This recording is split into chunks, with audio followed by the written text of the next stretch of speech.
لو بدأ عساكو بدأ والله وانا بيكون جرو دوسي إن الجيل دوسي نمن دون مو تون الجين دوير أنجلينا أنجلينا مالي فرسانتي سد تبيشان ونجرو صداع سال وانا نجاجرو صداع سال إسيراب جت كانن تكيتي كتر دتاجم كانن غنا لك بيزا توبلا تاي بيزا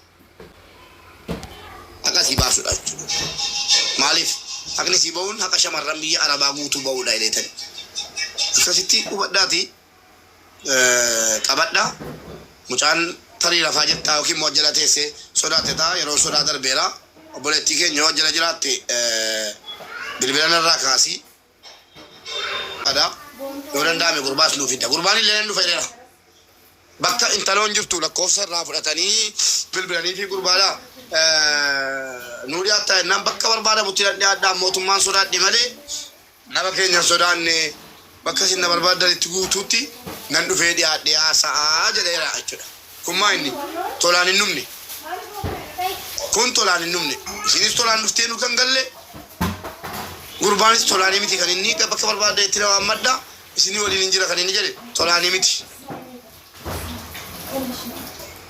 Qabsoo keessaniin sheerii keessaniin taaptaabii qophiin keessaniin tokkummaa keenyaan biraafuun qabnu waadaa walii seennerra waadaa walii seennerra waadaa keenya eegganne haga haqni mucaa kanaa ba'uun haqni haadha miskiinaa tokko ba'uudha haqni dubartootaa ba'uudha haqni haadholee ba'uudha sinii galee kana hubannee hundi keenya amma gaafa dhumaatti wajjiniin taanee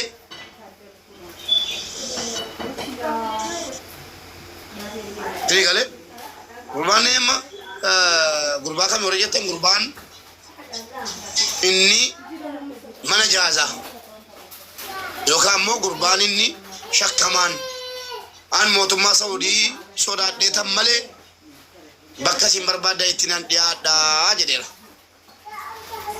Tolaanii hin jedhu jala jira dhaggeeffataara yeroo hunda dhaggeeffataara tolaanii miti hin jedhaan qabsoodhaan dhufe kunis qabsoo mucuun qabdu keessattuu shamarran. Sirratti deebi'ee ijoollee shamarraniitiif sagalee hin taane kan na godhe mucattii kana jechuudha. Waa hin qabbanne hanga yoo wanaa imimmaan dhiisa dhiiga na boochisaa jira. Kanaafuu waan kana keessa mucattii kana hin seensisiisin. Maatii si na jalaa arrabsitee maatii mataa gadi na jalaa cabsitee maallaqa 300 wayi ijoollee shamarran biyya arabaarraa munaamsise na jalaa nyaachistee hadha deebitee waan kana keessas jalaa seenuufi. Isni galee kanaafuu mucattii kana ofirraa fageessi. Kanuma siin jedhaa kan dhufe.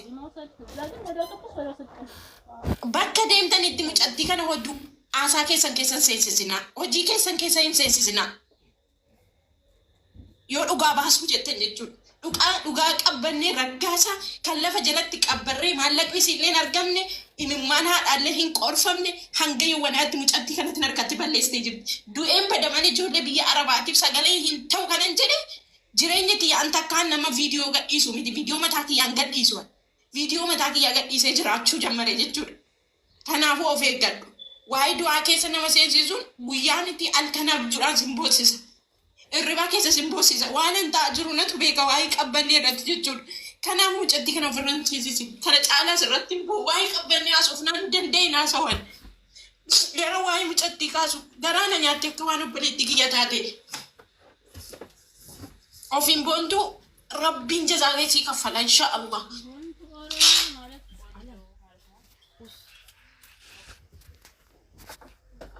Abshir sifu inaarini imboinisi ofiin boontuu gorfanneerra kanas ana kanama tokkotti gorseen jira ilma namaan gorsita malee miidiyaan kan saati yooti xiiqitti galchitee duulatti bantee maal jette burjaajii kan biraasitti fida. Kanaaf gorsitee dhuma nurraa dhaabadhu jettee suutumaan akka ammaa viidiyoon nan kaasettee waan aanaa galtee kaatee ishi jettee kaatee bakka carraanatti qabdumaa inni wanti gochuu dandeessu bakka adaraa jettee dhuma itti himattee akkan isirraa dhaabatu gochuu malee yoo immoo xiiqitti galchitee arrabsitee waan biraa fayyadamtee jette wanni nu gochuu dandeenyu jira yaadu. Kana dura chitti birrii 300 nyaatameen ture jedhee birrii sanadha kana akkaawuntii natti erganii akkaawuntii sana irratti gashee birrii maatiidhaan gashinu erga xabaqaan bitamuu hin danda'amne hin gashinu hin kenninu jedhanii na dhorkatan. Eenyu kana goosise isii. Kanaaf ofirraa fageessisiin jechuu barbaada. Ani amman itti deebi'uudha. Ulfajjee sadii ta'eetan hanga ulfajjee sagaliitti qabbannee dhaabanii yaa ture. Hadda garuu ilmoo koo dhiisee miidiyaarra ba'ee akka sana iyyuu hin danda'u. Hin callise dadhabee jechuudha. Abshir galatoomni waan namni waan gaarii hojjetu rabbiif jecha namaa jechaa miti galanni hin jiru. Galanni argatamu tokkittiin hin jiru. Rabbumaaf jecha ijoolluma miskiina kanaa jecha iyyuudha malee galanni ati namarraa argattu hin jiru. Abbaan barbaade immoo bakkeedhaa gadi ba'ee siifan akkana goote maa hadha takka akkuma kanatti ifaajee hojjedheetanii xumurri isaa okii wanti kun koonaan raffama. Sii galee bakka maatiin jiran itti dubbataa jira. Raffameen iyyuu ituu nuti jirru akkamitti ijoolleen ganda biraa haqa baasti. Ijoolleen shawaa eessa jirtu maal nuti gandummaa fi miti kana qaafitti seennu yeroo baay'ee. Garaa nu gubeeti. Garaa haadhummaan nu guba. Obbolaa qabnaaf nu guba malee shawaa ta'e, jimmaa ta'e, arsii ta'e an dhimma kana hin qabu. Osoo nuti kamitti namni biraa baasa. Ifu xiqqoola jalaa jirte malee ammatu namni ijoolleen shawaa tokko dhufanii ijoolleen shawaa jirra haqa siin baafnatu jira jedhani maatii kana jedheen ana jedhee dabalameen ani foloorsii dhuman qabuun dhaqee gastiirra taa'ee fi gargaareen baasaa jedha. Tu ijoolleen ganda keessaa naa jabaattee namni haqa baasu namni du'a ijoollee barbaadu tunaa jiraate nan gammada gara kooti ba'aan narraa dirqama ana qofa ta'uu qaba hin jedhee sin beeku hin jedhus ijoollee kutaa 11 irraa leenjisuu qabna jedhee ijoollee walloo akka jedhe xiqqoosi dhageettii qabaatan kan godhe ana of himuuf tun taane na taajjabu kennadhaa ijoollee qeerroo jajjabeefaa ijoollee gagaarii kennadhaa dirqama ijoollee walloo keessaa feemasni jiraachuu qaba ijoollee walloo ifa baatee dubbachuu qabdi. Beekamuu qabdi. Gaafa rakkoon sirra ga'e gadi baatanii iyyitanii sagalee keessa dhaga'amuu qaba jedheen itti himaa ture jechuudha. Kutaa kamirraayyuu namni jajjabaan bahee jechuun gaariidha. Isa immoo inaaffaadhaa gadi ba'anii nuti ijoolleen jirtu maal isa kana dhaga'uu qabdu abshir jabaachuu qabdi. Jabaachuu qabda malee duubatti hafuu hin qabdu. Mubee galuu laa ta'an carraa naaf kennita. Hello, Mube. Akkasii yoon rabba shedhii jalaa turri gubbaasi. Ani waan na gubee fan dubbadhee achimmoo as dhuftee hin duune jettee roosiinitu waan takka qabataman qabaatiin viidiyoo daladhu akkasiin akka sana balleessite lamii akka isheen hin balleessineefanii jabaadha.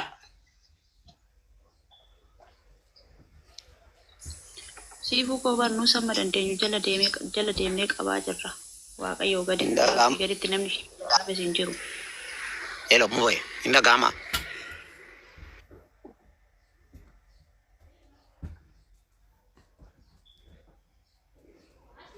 Basha bai Devi. Hello. Bai Devi.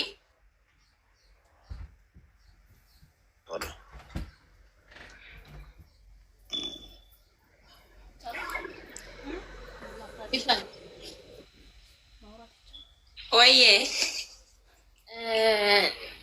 Laali maaltu jira sitti fakkaate namni keenya gaallaa galataa quba hudduu si kaa'ee nuti jarri keenya beekta namni keenya otoo warqii akkatti lafarra aftee fi galata hin beekan dhugaa dubbachuuf waa'ee qabbannee sana irratti nutillee keessaa baanee dhumarra dubbiin haalli dubbii walxaxnaan keessaa baanee haga dhummaa dirasii haga harrabsamuu haga abaarramu dirasiitti ciccittee sarkaa isa irraan geessee jechuudha namaaf odoon ta'inni rabbiif si galee. Namarraa wayin argadha jettee homaa tokkoon godhin namarraa amma wayin argadha hojjettee harraba argatta nama keenyarraa abaarsoo argatta nama keenyarraa egalee nama keenyarraa harraba nama keenyarraa abaarsoo argatta waaqarraa namummaadha bakka akkasi dubbisu namummaadha beektee namummaatu nama boochisa namummaatu nama gaddisiisa namummaatu immoo siyyisiisa malee nama akka nama keenyaa akka Oromoo hedduu yoo ta'e immoo baay'ee ulfaata eenyumaafuu galatan qaban isaan eenyumayyuu namni isaan galateeffatan hin jiran uummanni keenya kanaaf ittiin qabamin isin jechuun barbaade ufin boontuun garuu waa'ee micoo tanaatillee lubbuudhaan hin jirtetti viidiyoo hojjechaa turte hin jirti micoo hin duuneettillee haasaa turte yeroo tokko waan ani maal jedhanii of laaluun gaariidha ani maal jedhaa of laalaa namarratti jechan taa'ee dubbachuurra ani maali ani hoo maalan ta'a boru ani otoo du'ee eenyuun naa dubbata ani otoo rakkadhee eenyuun naa dubbata Maaloo namarraa dhumamee maafan namarratti garaa jabaadha. Asan micoon tun osoo lubbuudhaan jiraatte maatiidha yaaduun barbaachisaadha. Haadha abbaadha yaaduun barbaachisaadha. Obboleessa yaaduun barbaachisaadha. Oruma lubbuun jiraatti. Sirgalee faallaa tokko baay'ee nama gaddisiisa. Egaa micoota namee amma guyyaa meeqa har'a torban lama guutte erga duuteen ishii dhagahamee kun torban lama guuteen. Haga torban lamaa kana jirtiif hin jirre ishiitu adda baafachuu hin dandeenye. Maaliif namuma keenyas wal faalleessaa jira. Kun asiin karaa qabsiis amma mubaarak asiin karaa qabsiisoo jira asiin harkaa balleessan. Warri mooyyoo micayyoo taantu ugaa micayyoo tanaa ookse jennee micoota inni asii aadhu jedhuuni micoo seera dubbatanii micoo saniif lolanii jechuun nama akkanaa baatu jira kana. Nama du'ee dhiisanii nama jiru nama mormu jira. Akkam goota baay'ee nama ulfaata bara. Yeroo tokko inumaayyuu hin dubbadhu keessumaa hin baasee jisiisa. Kanaaf ati hin gaddinis hin bo'eenis hundumaaf waaqayyoon akka hojii isaa haa kennuuf nama hundaafu. Nama hundaafu rabbiin akka hojii isaanii haa kennuuf. Kanaas hin jechuu barbaadu waan ati bocheetti qora gaame ishee.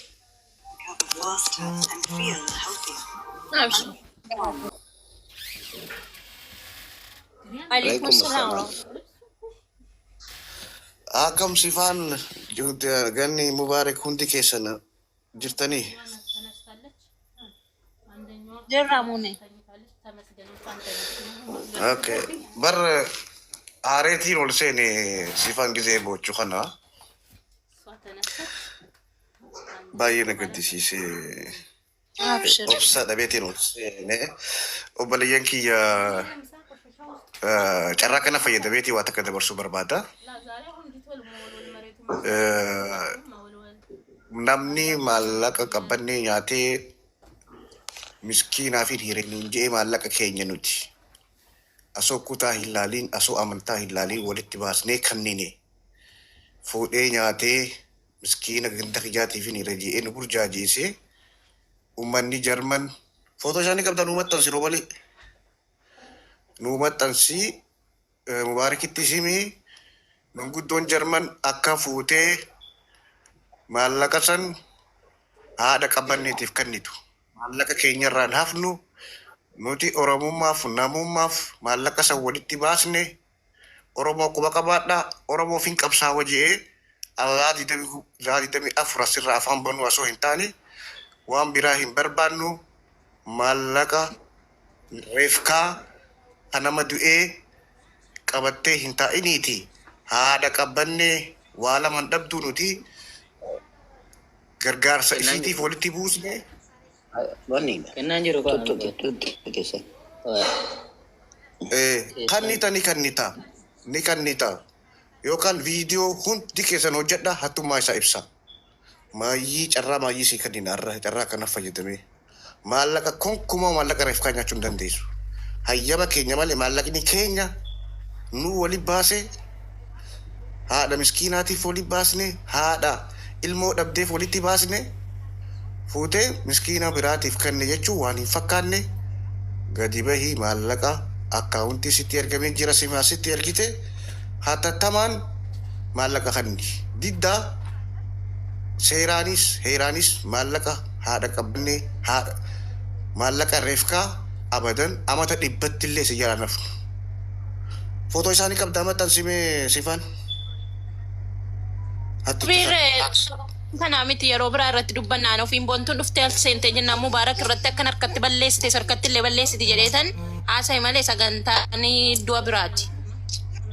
Okay, tamam taate ani saniin aaree seenee bakka sagantaa qabannee mubaarak kanatti isa saaxiluu qabna. Guddoodhaanis ta'e sontas ta'e haadha qabbaneedhaaf naquu qaba. Bakka dhumate kanaan naal seena naqee kanaan dhagee saniin see.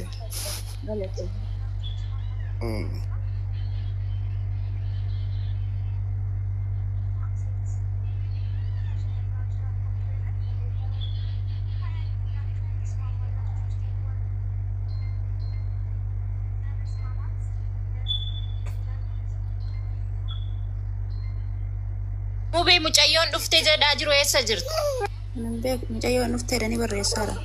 Eessaa jirani warri mudreetaraa galchaa mubeen gadi ba'ee jira. Mudreetaroonni warra jala jirtan. Lakkoofsa 8 barreeffadhu lubbuu jaloo jiraatu. Bakka gannii koo ani nin bu'aa bakka koo seentu ishee. Muniir taayi.